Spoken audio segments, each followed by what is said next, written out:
Donald Trump today vowed to impose a 200% tariff on John Deere's imports. Just back in June, John Deere announced that they were relocating specific production lines to facilities in Mexico. Now, Donald Trump disagreed with this decision and left a significant threat that would ultimately affect the company's bottom line. I'm just notifying John Deere right now. If you do that, we're putting a 200% tariff on everything that you want to sell into the United States. John Deere just made a move that's shaking up Washington and rattling the markets from Wall Street to South America. What looked like a smart business expansion on paper has turned into something much bigger, a heated national debate involving trade, politics, and the future of American jobs.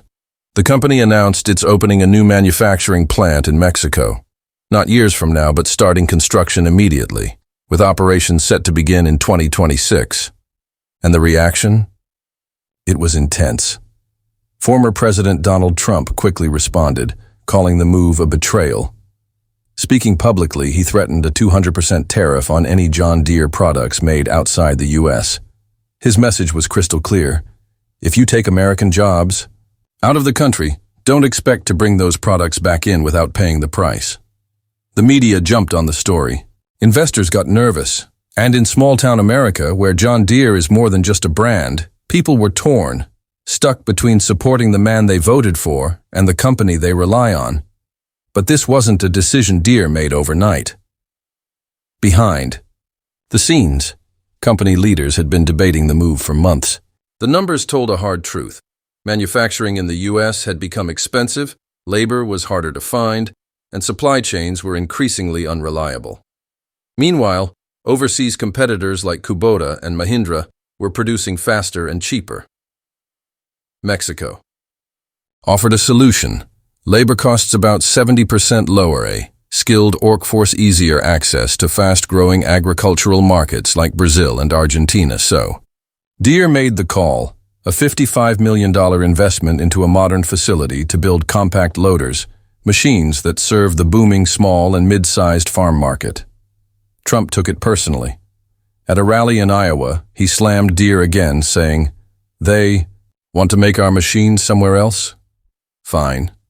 But they're not bringing them back in without paying big."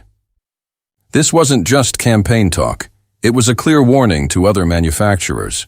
Do what he wants, or face political consequences. Still, John Deere didn't back down. They issued a calm, clear statement. The Mexico move affects less than 5% of production. Large tractors and combines will still be made in the U.S. This isn't about leaving America. It's about staying competitive in a global economy. Wall Street listened. After a short dip, Deere's stock bounced back. Analysts at Bloomberg and Goldman Sachs called the move smart and necessary. Farming demand is shifting, and production needs to follow. And ironically, Trump's tariff threats could end up hurting Deere's competitors more. Why?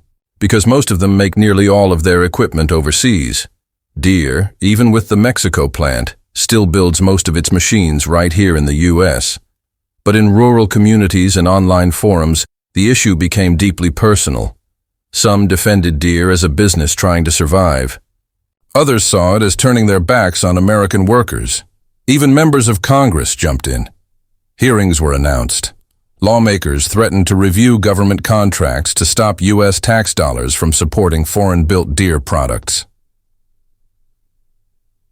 Behind the scenes, Deere's team worked overtime, meeting with trade officials, briefing lawmakers, and reminding everyone that John Deere powers the backbone of American agriculture. Taxing their products could hurt the very farmers the tariffs claim to protect. Trump didn't let up.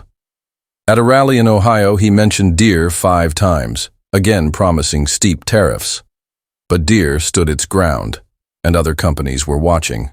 If Deere gave in, the message would be, no company can make global decisions without fear of political backlash. If Deere held firm, it would set a new tone. Businesses should follow facts, not threats. Meanwhile, Deere isn't just thinking about where to build. It's thinking about what to build. The future of farming is digital, electric, and autonomous.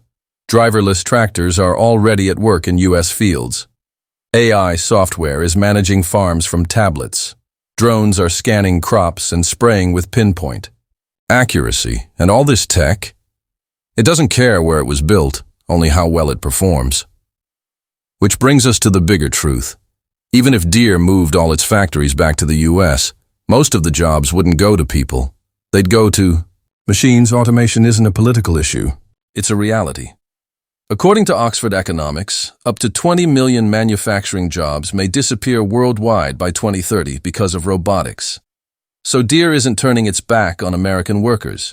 It's preparing for a future where traditional jobs may not even exist. In this light, building in Mexico isn't just about cost, it's about evolution. This isn't just a business story. It's a symbol of two visions for America's future. One side promises a return to the old days, the other is racing toward the future. And in the middle, the American farmer trying to decide who to believe. So, what happens next? That's up to voters. Will they side with Deere, hoping it's making the right move to stay alive? Or will they back Trump, willing to risk equipment shortages for the sake of national pride? Drop your thoughts in the comments. This debate isn't just about tariffs. It's about where we go from here. If you found this breakdown useful, give it a like and subscribe for more deep dives. Stay informed, stay curious, and remember, the machines are already here. And the politics? They've been here all along.